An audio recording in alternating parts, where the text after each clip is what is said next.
Tantor Audio, a division of Recorded Books, presents Hollow Dolls by Marcykate Connolly, narrated by Chloe Cannon. Prologue. For as long as I can remember, I have served the lady. I have always been hers to control, a pawn in every game she plays. Today, that ends. The Shadow Weaver, Emmeline, and her friends have caught my mistress here in her garden filled with giant flowers. I'm trapped too, bands of the shadow that Emmeline controls holding me back. I couldn't help the lady even if I wanted to. All I can do is watch as their talent taker strips Lady Aisling of her magic as punishment for her crimes. Then, something extraordinary happens. I'm freed. The invisible hold my mistress has had on my mind, that connection that forces my limbs to submit to her will, is broken. A strange, light feeling rises within me. Hope, I think. Lady Aisling's wicked reign is finally over. I'm far from her only captive, and these rebel children with talents are our saviors. Though the Shadow Weaver's bonds still hold me down, I feel as if I could float away. The lady can't use me or my magic to harm people ever again. My talent is mind reading. It's why Lady Aisling took me. Folks like me were blessed with magic when the Cerelia comet flew by in the year of our birth, as it does every 25 years. There was a time when the comet-blessed were adored and revered, but that time is long past. Nowadays, people don't look as kindly on the talented as they once did. Many of the lucky ones who weren't captured by Lady Aisling have chosen to keep their talents hidden. The comet came by in the year the lady was born, too. She was a magic eater, someone who can steal another person's magic in order to wield it themselves. She used one of her stolen talents to create flowers out of other talented people, and she planted them here, in her infamous Garden of Souls, so that she could assume their powers just by nibbling on their petals. But something didn't quite work when she tried to transform the first of us with a mind-based talent, like me, into a flower. Still, she found a way to use us. I'll never forget the feeling of another mind crawling under my skin, moving my arms and legs, speaking with my voice. But now I'm free, and I'm not alone. The brilliant, beautiful garden Lady Aisling crafted from the souls of her magically talented prisoners unravels before my eyes. It's bizarre and beautiful at the same time. The air hisses with magic while flowers sprout heads, hands, and feet until they've returned to their original human form. Bewildered cries ring through the air, and underneath it all is the crush of many minds and their frantic thoughts. Nothing remains now of the flowers that I twirled past so many times, only barren dirt, dotted with hedges and grass. Nothing remains of the only life I can remember. For the first time since I encountered the comet-blessed rebelling against the lady, real fear creeps in. But so does hope. Once it's determined that I and the other talented children Lady Aisling had under her control no longer pose a threat, we're released. The crowd of people in the garden swells every minute. Joyful reunions surround me. Parents and children, brothers and sisters, aunts and nephews and nieces. But for many of us, no one comes. We begin to gather together in the middle of the garden, the confused and disoriented, who aren't fully certain what happened or how. My best friend Sebastian finds me and squeezes my hand. Several of the lady's other shells, those with mind-based talents who she used as puppets like me, join us. We're the lost souls of the lady's garden, waiting for our past lives to find us. But as the day marches on and night falls, our hopes begin to cool. Where are our families? What about our loved ones? These thoughts circle me in a lazy loop. But I'm not surprised, only sad. I pull a little sheet of paper from the pocket of my dirty white dress. I have several copies of this list, one always on my person, the others tucked away in different parts of my little cell inside the lady's manor. If I lose one, I don't want to forget. On the paper is all that remains of my family, 4 names and a location. Wren. Their faces are long lost. Lady Ashling's memory stealer took care of that. I cling to the paper, hoping against hope until the crowd begins to thin, leaving behind only those without families to claim us. I slide the paper back into my pocket. I may have my freedom, but nothing more. 2 weeks later. When Lady Ashling's captives were freed, everyone eventually found their home, relatives waiting for them, some for weeks, months, years, even decades, waiting for everyone but me. There is no trace left of my family because the village of Wren does not exist. At least, that's what I've just been told. The wind here in the garden where I sit, a very different, more modest one, tosses wisps of hair in my face, bringing me back to the conversation at hand. "I'm sorry the network hasn't been able to figure out what happened to your family, Simone," Sebastian says, his curls twisting around the scar on his cheek like dark shadows. The network was formed in response to Lady Ashling's abduction of so many talented folks. The loved ones of the comet-blessed began to keep records and help each other evade the lady's clutches. But that began long after I was taken. Sebastian shifts uncomfortably on the bench. "Would you like to stay with mine?" His eye twitches. It does that sometimes. While the lady no longer uses us, the effects of her magic linger. The people who freed us have yet to find a talent that can fix it. Without the lady to give us a purpose, even one we hated, we are little more than hollow, broken dolls. I tilt my head to gaze up at the white puffs of clouds, letting Sebastian's words make their way through my mind. Then I listen harder, waiting for the real meaning behind them. "I know you can hear me. Please say yes. Please say yes." I laugh and leap to my feet, suddenly fidgety. Staying too long in one place isn't good for me, not until I find where I belong. "Thank you. Yes." I like Sebastian's family. They've tried to help me locate my own family. His older sister, Gemma, is kind, and I can wander through the woods beyond their village whenever I please.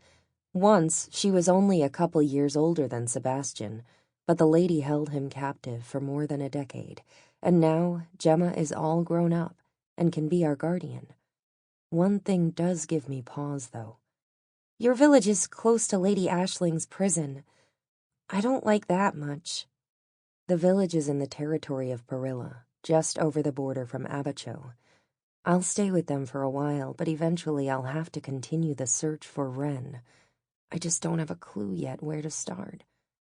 Sebastian's hand trembles on the garden bench. "I don't like that much either," he thinks. "She can't trouble us anymore. We can pretend she doesn't even exist." I know why Sebastian really wants me to remain here. He watched over me while we were under Lady Ashling's control in the Zinnian territory. He even took away the memories of the terrible things the lady made me do. But he was acting out of guilt. His talent is memory stealing, and he's the one who took my memories of happier times in the first place. I shiver, and Sebastian frowns. "We'll keep searching, Simone. I promise." I smile at him, but I don't think it comes off quite right, because he doesn't seem relieved. "I know," I say, but I'm not sure there's anything left to find. Chapter 1. Restless. That's how I feel every day. The need to wander and explore burns in my veins right alongside my blood. This morning, as I peer out the window of my little room, the sun shines on the woods behind Sebastian's village. I can never remember the name of it for long. He always reminds me, but then it slips away, like dandelion puffs on a breeze. But the woods I adore. A maze of little streams wind between the trees, and I'm determined to follow every one of them to their destination before the end of summer. My wandering helps me think through the problem of my vanished family. It doesn't hurt that the woods happen to be on the side farthest from the ladies' prison. "Simone?" Sebastian stands in my doorway, that look on his face again, the one he always gets when he has to call my name a few too many times. I climb off the bench by the windowsill sheepishly as I feel the weight of his thoughts.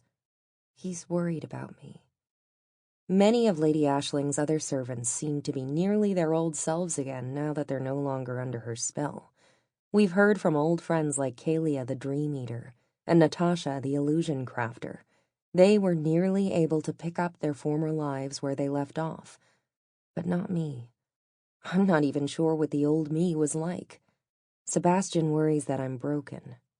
It worries me, too. "Simone." My eyes snap back to his, picking up the thread once again. "Good morning, Sebastian." I move toward him, momentarily distracted into a twirl. He puts his hands on my shoulders to stop me. I grin. "My sister just received good news. There are people coming here tonight who might be able to help you." I can't help peeking inside his mind. The words are a jumble, something about libraries, but I can feel his excitement fizzing in every one. "Who?" "They're from the Perillan Archives. It holds historical records going all the way back as far as anyone can remember. If there's a trace of your village anywhere to be found, it will be there." "The librarians are coming here?" My hands sway my skirts, even though I try to tell them not to. Sebastian nods, and his mind begins to clear. They heard about Lady Ashling's garden and what happened to us. They want to interview us both in order to record the incident. That's what they wrote in their letter. The swell of hope subsides. Then they're not coming here to help me. But they might be able to all the same. We can ask.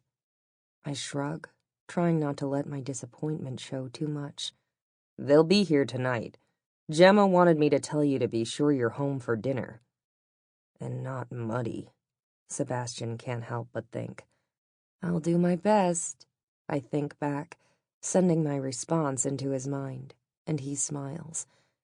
Gemma gave up on making me useful weeks ago. I tried, but the tasks she gave me just couldn't hold my attention for long. There are too many minds, too many conversations, too many voices. It is loud and distracting, and I forget what I'm doing sometimes. The best she hopes for now is that I remember to come home after wandering in the woods or the village. At least I haven't forgotten that yet. I will, I promise.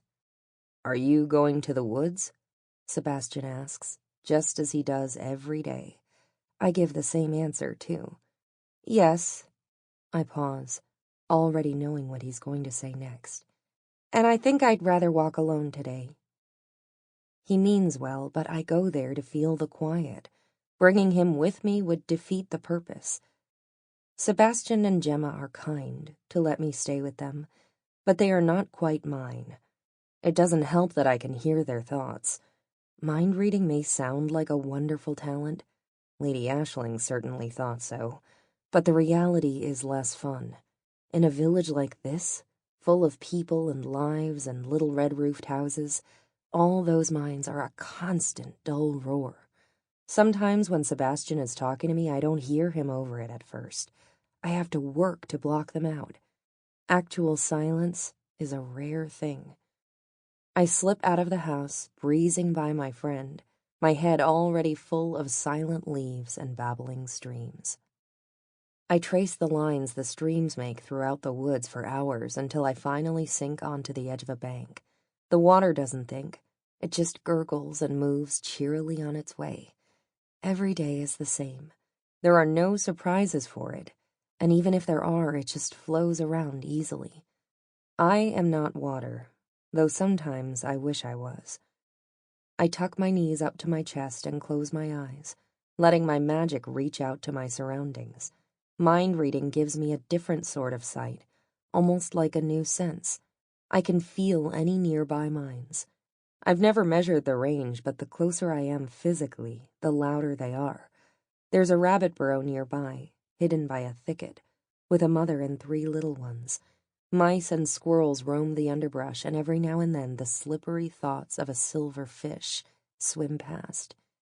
No one can sneak up on me, not even the curious rabbit poking her head out of the burrow. It's a young one, and I know that if I stay still, she'll come closer.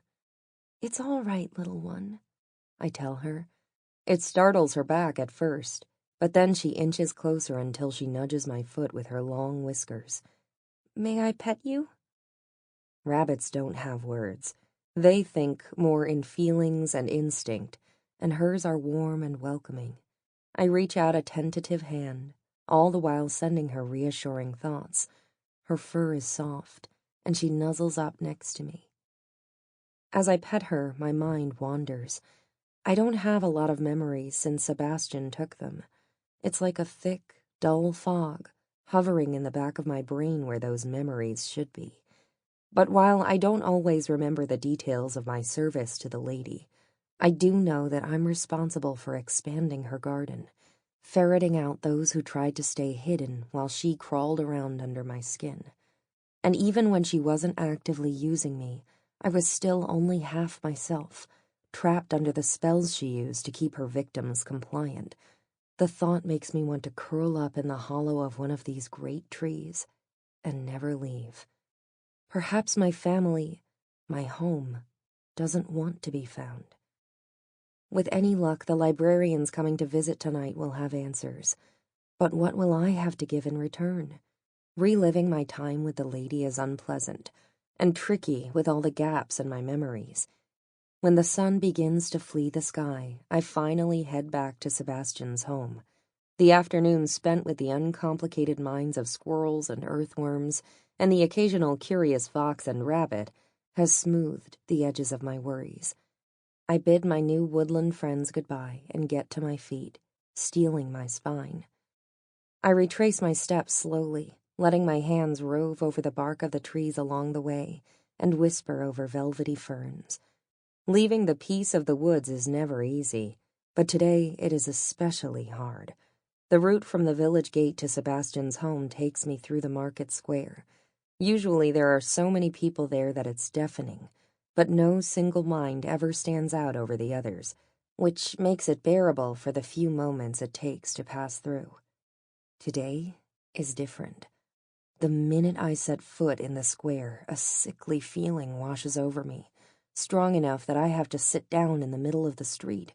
It earns me more than a few stares. "What's wrong with her?" Should I ask if she needs help? "Humph! Lazy child." Icy hands seem to grip my throat as I scan the crowd.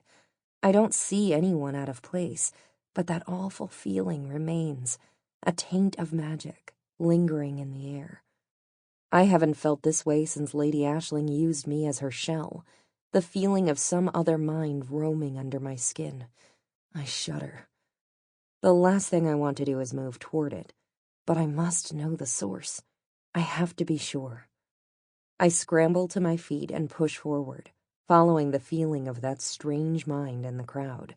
The noise rises as I get closer. My hands quake and twist in my skirts, but my feet keep moving of their own accord. When I press deeper into the mass of people, some minds scream louder than others. I do my best to push them away, but too many still get through. "What is he doing?" Poor woman. Joe must have fallen and hit his head. I can't see much until I reach a break in the crowds. A man and woman argue by one of the stalls. On the surface, nothing much seems out of the ordinary, but the woman clutches the man's arm while he tries to shake her off. I have seen them before. They're a nice couple. The woman sells flowers and the man fixes odds and ends for a price. Sometimes at the end of the day, she lets me have one of the flowers that are starting to wilt. I go still and look closer at the pair, letting my talent loose. The woman's mind is frantic, but the man's is like hot coals. "Help! Someone help!" I yank back my magic with a small cry. There are 2 minds in that man. The one the body belongs to, begging for help. and the dominant one, shoving the owner down. My knees shake and I sink into the dirt, garnering even more odd looks for the second time that day. Gemma said it was best not to share my talents with the villagers, but they can still tell that there's something different about me. The man continues to act strangely, and the cry of the mind inside is too loud to bear. I manage to find my feet and then break into a run. I don't stop, don't listen to a single yell that follows me until I'm free of the market crowds. I know that talent all too well. Body walking. The ability to take control of another person's body and silence the mind inside. All it takes is one touch, and then the body walker can overtake a person whenever they want, regardless of distance. The connection doesn't fade over time either. At any moment, a victim could be back under the body walker's command. No talent terrifies me more.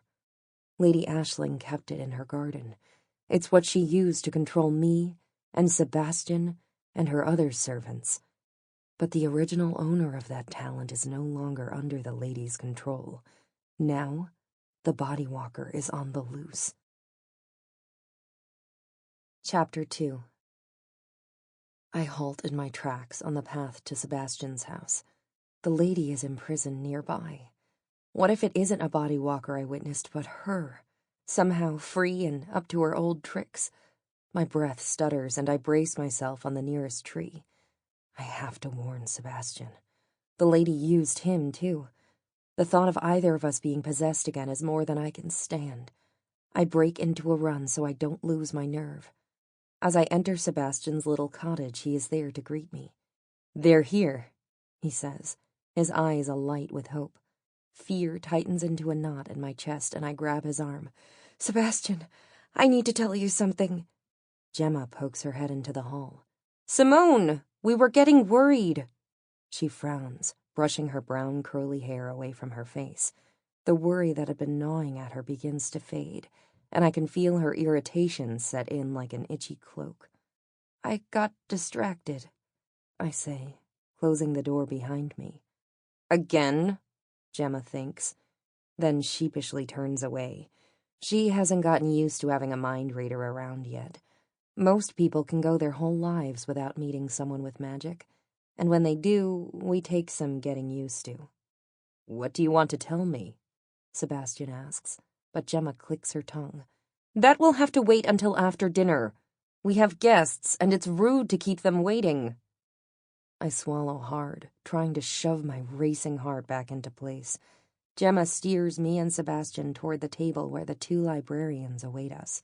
One of them is a young woman with a curious mind, who Gemma introduces as Rachel, while the older woman, Ida, looks me over as if I'm something to eat. What things these children must have seen. What they can do. I dutifully sit in my chair at the table while Gemma sets the food on our plates, but my toes tap the floorboards. If I can't warn them about the body walker soon, I might just burst. A sharp yank on my scalp snaps me out of it. My hair is tangled between my fingers. I must have pulled it myself. The two librarians stare at me with muted fascination. I hold my magic back. I don't need to hear their thoughts to know what they think of me.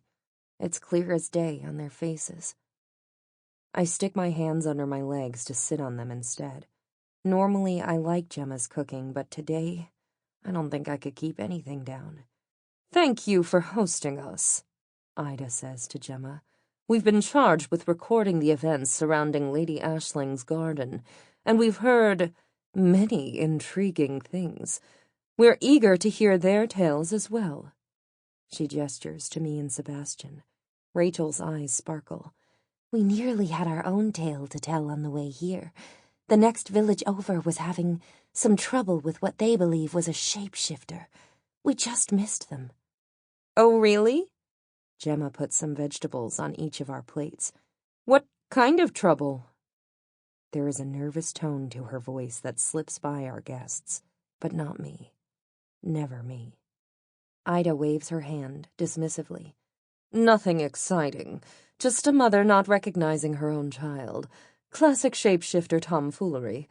The imposter ran off, and when they found the real mother, she could barely remember what had happened during the last few hours. My spine goes rigid. That is too familiar, too close to what I witnessed this afternoon. I'd bet anything it was the body walker, not a shapeshifter at all. Shapeshifters mold their own bodies into different things, such as another person or an animal. If they copy someone's form, that person would never know unless they saw them with their own eyes. Body walkers are more dangerous. They take over a body, leaving the owner helpless and trapped inside until the body walker lets them have control again. This one must have come to our village afterward. I gulp in air, earning me a puzzled frown from Gemma.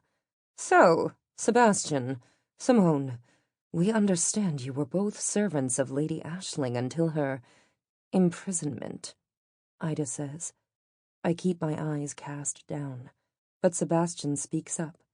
Yes, he says, but not willingly. Of course, Ida says. Please tell us what you remember about your time with her. Rachel gets out a sheet of paper but no quill. From what we understand, many of her former servants do not remember much. Sebastian turns a deep shade of red. Sadness pinches my heart. We have talents that cut both ways. Sebastian might have been able to remove memories from others, but he is cursed to always keep his own. Gemma puts down her fork. Sebastian, you don't have to. But he straightens up. That's my fault, he says. My talent is memory stealing. They don't remember because sometimes the lady had me take their memories. Other times they begged me to help them forget the things they'd done. The librarians exchanged a surprised glance. Well, that certainly explains a lot. Rachel touches the page on her lap, and writing begins to appear upon it. With a start, I realize she's a bookbinder, someone who can bind words to a page with their magic. From what I've heard, many of the old histories were written that way. What about you, Simone? Asks the younger librarian. What is your talent? I stare at the food on my plate as if I'm willing it to disappear, just to have something to keep me grounded in this conversation. I have to stay focused and ask them for help. I can't let my mind wander off like it usually does. Mind reading. Suddenly they seem much more interested in me. Now that is a useful talent, Rachel thinks. My voice feels strange and gritty in my throat. I don't like the tenor of these people's thoughts, but one peek in Sebastian's direction keeps me rooted in my seat. His mind is full of infectious hope and possibility. I don't recall a lot about the times the lady used me. Only snippets here and there. I know I was still in there somewhere when she controlled me, just shoved down while her mind was in control. I shudder. It was horrible. Disappointment seeps across the table. You don't recall anything interesting? Ida asks. What did Lady Aisling use these children for? I shrug, letting my fingers twist together into odd shapes in my lap. The awkward urge to laugh bubbles in my throat, but I choke it down. She often would send me with her hunters to find other talented children. I can sense minds. That was my role, to find anyone who was hiding. The words are hard to say and even more uncomfortable to swallow. Lord Tate was her main accomplice until he had an accident. Then his nephew Alden took over. The lady's right-hand men were nearly as bad as she was. Thankfully, they were not talented, just ambitious, and they liked having us, or rather our talents, to give them an edge in the world. What about your everyday life? How did she treat you in Zinnia? Sebastian grabs my hand under the table. She kept us in small rooms, on a lower level of her mansion until she needed our powers. Sebastian blinks rapidly. It was practically a prison. Except for me. I was her pet. I was allowed to wander even when others were not. I could visit her garden any time or explore the mansion.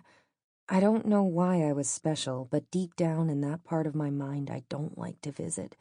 I have memories of specks of kindness from her. Terrible, though perhaps not quite as... Sample complete. Ready to continue?